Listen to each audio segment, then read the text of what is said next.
This is a motion that these lawmakers are passionate about, a motion which they say is long time coming. A federal lawmaker is concerned that Nigeria is having the short end of the stick in the implementation of 2 Ecowas protocols.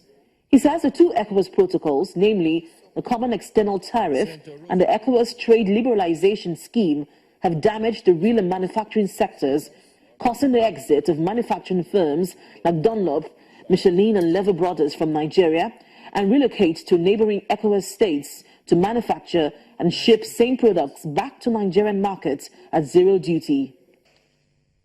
It's thought that the rule of origin concept provided in the protocol has led to the collapse of the manufacturing sector, with member states employing sharp practices to the packaged products from Asia into Nigeria at a 0% duty rate, while our vegetable oil industries are in comatose as a result of the huge tank farm built in countries like Cote d'Ivoire, Togo, where ships from Malaysia, India, China will move bulk cargoes into these countries, and then they will be packaged there and transferred to Nigerian market at 0% duty.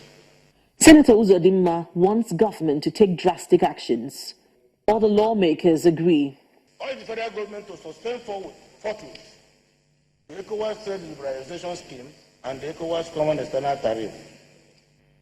Ordinarily, this protocol should have helped us because we before now had a lot of factories, and we thought by opening up our borders, our factories here will be able to sell products to other parts of the West African countries.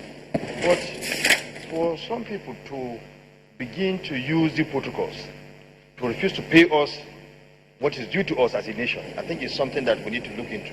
I feel what we can do, rather than suspending the ETLS, what we can do is to investigate and then find out the problems with that ETLS. The Senate approved all the 3 recommendations, one of which is that the upper chamber must approve all tariff regimes before implementation.